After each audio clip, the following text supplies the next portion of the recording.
Well, hello there guys, my name's Mikey, welcome to my computer. It's time for another tutorial, and today is going to be a relatively quick one, which is breaking down a reference image into basic shapes to help you actually get used to drawing your own figures without references in the long term. So basically, looking at references can be very useful for understanding both what's actually happening with a figure in a particular pose, just so that you can build more poses into your own artwork, and also it's helpful for pinpointing exactly what makes your favorite anime or manga so enjoyable in terms of its design. So if you've followed any of my other tutorials before, you'll know that using basic building blocks is a great way to get your head around some character construction, and also what you can do is grab reference photos of all sorts of people doing all sorts of things and break those down into their basic shapes as well. So right over here on a layer, I've grabbed a reference image. This one is taken from DeviantArt by a gentleman called Felon Davion, or davionart.com, and the only reason I'm going on about that really quickly is that I did a Google search for reference images of poses, ones that I'd be allowed to use in a video, and I ended up finding this image on a website that was stealing it from a different DeviantArt page which was collecting other people's work. So I managed to get back to the root of it, and this particular gentleman is happy for people to use his images if it's something that you're doing for free. So links of course in the description below, but really that's just my way of saying you do need to reference artists if you're going to be using their work. Most of us are probably used to grabbing stuff for free off of Google, but if you're going to post that content yourself, you need to link it back. So anyway, let's just zoom into this pose, which I found to be relatively interesting and also kind of natural and in motion, which is always going to help breathe a bit more life into your own work and break this down into some building block shapes. Now, I often like to start at the head, so what we've got up here is our slightly elongated spherical shape for the top of the head, and I'm just putting this into a new layer on Photoshop. And do remember guys, if you don't have some software or computer at home that will do this, you can do the exact same thing by using a light box, or even just some tracing paper, or even just some drawing paper against another thing if you can trace your way through. Then we've got our center line that we can see down the front of his face, which is about here. Here we have our side of the head coming down here, down where the ear is, and then we've got our jawline sweeping down there, and also we've got the outside edges of the face on there. And if you want, you can kind of map out where the nose is, maybe map out just the top of the brow, knowing that your eyes are going to be sitting somewhere underneath. Then we've got our neck coming down here, and again only using those basic shapes to actually build this up. And then we've got a fairly large torso area here. This is again using that egg shape that we like to put in. And then the hips for this character on that slightly flattened egg shape, looking in from the side down there as well, imagining our spine for this character sweeping down like so. Then we've got our shoulders pretty much straight onto us, so in here we can kind of see that the big shoulder circle sits about here for this character. This arm comes towards us down from here and then sweeps on down towards the wrist here, and we can use those kind of basic cylindrical shapes or the building block circles for the joints to start to bring this whole thing together, because what we aim to do in this kind of method isn't perfectly copy an existing picture, but copy the pose and then learn how to draw this pose yourself so that you can actually crack on in the future without needing reference in the long term. So if we get this guy down here, also there's this arm on the far side which looks like it's coming in from about down there, so I'm just going to sweep on the rest of that shape there, probably not quite so low behind all of that stuff. And then we've got a hand up here with a gun holding shape like so. So I'm just going to map those fingers really lightly like this, and our other hand down here sweeping away from us has kind of a paddle shape area of the other fingers curling in. So all of a sudden, if we just take this and drag it across, we've used a reference image to grab ourselves a pose for a character in a particular motion and particular style. Now, what you can always do if you want is take this pose and then start to use it as something to draw onto. We could give this guy any sort of crazy looking gun and it will kind of still sell the same idea. We could put something in this other hand if we wanted to. You actually have loads of different options just using this guy on the left as a reference. But I strongly don't recommend that you do that. Don't take what you've traced essentially and try to use that for your own artwork. So I'm actually going to put this guy back over here.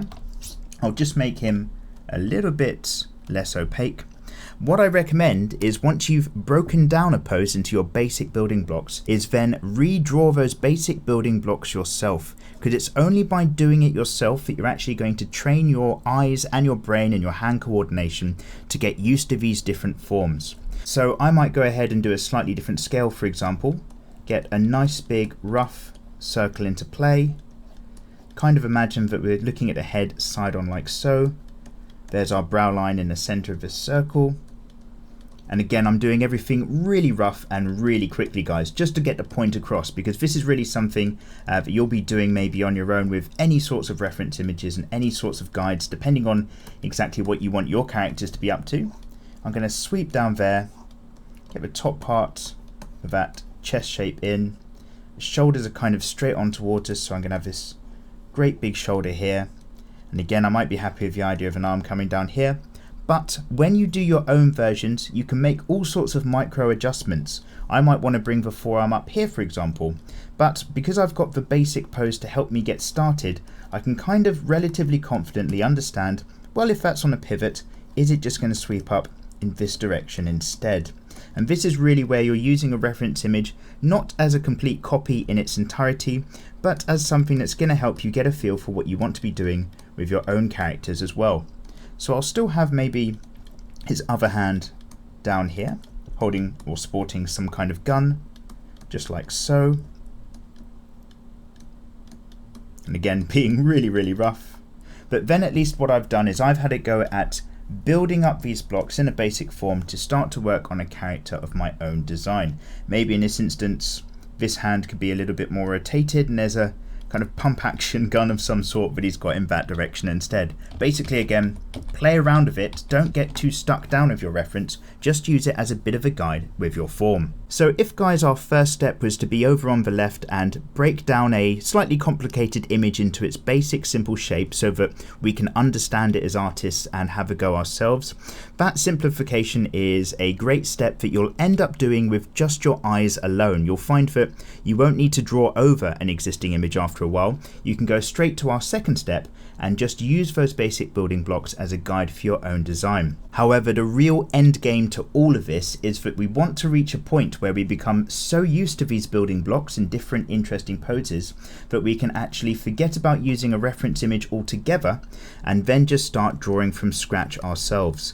And once you reach this third stage, this is really when you are actually doing your own art, because you're no longer referencing from other materials, which isn't cheating, it's just helping yourself, but you're not really doing your own art until all of it is coming out of your own mind.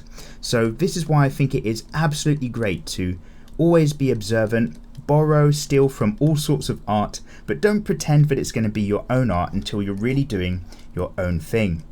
So you're going to get used more and more to drawing your characters in these different positions. Maybe I remember that we'd made that chest a little bit more dominant on this side before we sweep down into the torso area. Maybe I want a character in a similar position, so I know there's this big shoulder right in front of us. This arm sweeps to about here and can go off back in that angle fairly naturally as well before I start to bring these sweeping shapes back in. Again, I'm being really, really rough and ready today, guys, but there you go. And then maybe if I want this character holding a gun in that casual propped up position again, then that hand is going to come in about here. Here's our thumb sitting down over things, lead finger not quite on the trigger, and the other three fingers wrapping around the hilt of some kind of handle. And again, who knows what this is? Maybe it's a really old school ray gun in this example. It really doesn't matter. But this is really where you want to end up being. That's drawing your own building blocks for your own poses, but you might just get here after you actually get used to looking at loads of examples and seeing how these poses come together. So let's go ahead and take a look at a very similar example of this, but using anime or manga instead. Now, the reason I wanted to talk about this as well is because that when it comes to manga or anime that you kind of fall in love with, it might be one of the leading passions behind why you've decided to start drawing. It becomes really useful to become really observant and break down what is it about this type of style, as an example, that you actually like. So if you use these basic building blocks to boil down the form into its core elements, you can help kind of adapt that and slowly use that into your own style. And of course, again, for credit, if you guys don't know what Hellsing is, it's one hell of an anime and a manga. It's done by Kota Hirano, but whoever licensed it actually depends on which country you're from, because anime and manga is a bit of a nightmare for that sort of thing. However, I hope we're okay to use this image in our free tutorial, because for what it's worth, I have bought all of this manga. I do my best to support the artists. So again, for this one, we've got some great bits going on. Right in front of us is our hand here, and it looks like here's the back part of the hand, and then we've got very conveniently broken down for us our fingers coming out, and then where the joint of those fingers is going down onto a slightly different plane, like here. So we can just imagine where the fingers sit underneath the gauntlet, but essentially use this particular pose, this particular framing, for any type of hand holding maybe any type of sword. I might want to go ahead and change what this sword is already, make it slightly more Thundercats, I guess. I think it's a little bit like that. But using this guide can be a massive help for building up your artwork. But again, whilst I'm doing this, let me just say that this is going to help you to maybe get some really good looking art going really quickly as a shortcut if you only trace and stop here. But the thing about shortcuts in art is that you might end up with a good looking piece, but it's not necessarily going to help you to be a better artist. Now, where we've got the head here, because we know a little bit about our construction, I can see that the sphere that makes up this head is right off of the page, probably around about here in this example. We can kind of guess our way up.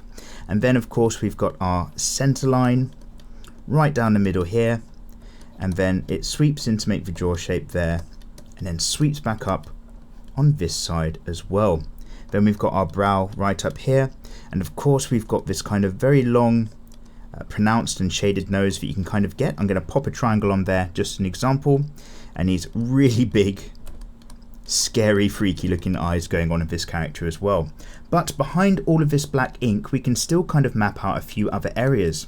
I can sort of understand that the neck of this character is quite thick but swinging down here. This entire zone appears to be where our shoulder line is going through, there and around about there. So I'm going to pop these circles down, and then we've got the front of the chest of this entire zone coming down here on this character, with this arm going down there before it meets somewhere back up here, and this arm seems to be coming straight down in front of us with all of that shading and bits down there. Let's pop an ear on, probably around about there.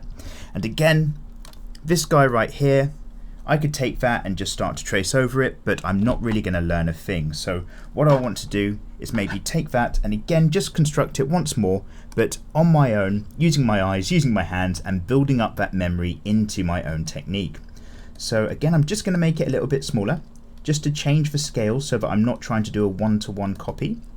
And I'm just going to use these different angles and these building blocks to have a basis or a basic frame that I could, if I wanted to, put my own character with crazy big eyes onto as well. Keeping it rough, but knowing that I could have quite a fairly stacked character down here with some fairly big shoulders and a fairly big chest, doing his own thing. And if I only use the top section of this as a guide, then I can use the rest of my knowledge of just basic building blocks and basic shapes to maybe extend this character down into something a little bit more complete. Obviously we've got this arm going down, but I suspect it's holding on to the bottom of that sword. That cross guard is covering the bottom part of the chin, so I'm just going to map it in as something very roughly there, and perhaps very roughly coming down here. But I know that just under that cross guard we've got the hand here where we see the back edge of it, we see the fingers going over the front, the thumb down here. We know that this hand is kind of out with the arm, coming back into the shoulder, and I suspect this hand, if I had to, would probably be mapped in a similar but mirrored way on the lower part of that hilt, allowing us to have this arm out as something like that. Center line down to the middle, legs down off of the bottom. Maybe this sword, instead of a straight one, is going to be some kind of freaky curving snake blade. Again, the fun is that you can start to put whatever you want onto the end of these things.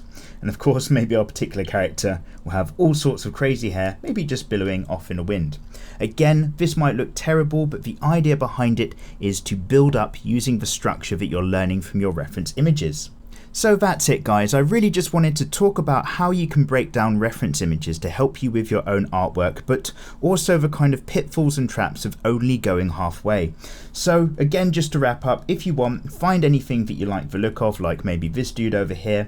Of course, maybe learn to break down these basic shapes, but you are going to reach a point where you don't need to draw on top of anything. You're going to find it very natural to start breaking down basic shapes from your eyes alone, so that you can go straight into just drawing one maybe next to it or on your own piece of paper. And the reason why we just keep building this up, building different poses into our kind of repertoire, is because you want to reach a point eventually where you're just going to be sketching out those random poses all on your own. So thank you very much, guys, for following along with this particular tutorial on breaking down images into their basic forms. It's something that you guys have asked about before, and I will be doing completely separate tutorials on kind of developing your own artistic style once you've got your building blocks down to do on your own, as well as things like also using your own face as a really good reference to map for your other artwork. And of course, if you're ever after the worksheets that I provide for some of my other tutorials, as well as artwork and all sorts of rewards, then consider supporting me on Patreon, which is the only way all of this is possible. So let me give a quick shout out to Cuddlebum, The Travelling Wolf, Richard S, Joe R, Mad Duck, Garrett C, Ryder2KX, Michael S, Trent H, Jorgen A, Luke C, Johnny T, Connor M, Julio Felix O, Rob, Kamari J, Jamie, Cache Commando, Mizzino, Grizzly, Mr. Turtle, Matthew G, Simon B, Gareth, Taylor S, Kenneth J, Homongchi L, Angry Hermit, Johnny Y, Ollie, Garrett, Immoral Muffin, Christian L, Tokiko K, Timothy B, Minion715, Ken E, Wendell S, Zahaki, Fatness, Kurt D, Natasha G, and LMA Gamer. Thank you so much for all the support, guys, as ever, and again, check me out on patreon.com/mikeymegamega if you want copies of all of my art and other bits. Of course, if you haven't already, hit that subscribe button and ring the bell, and I'll see you next time. Take care.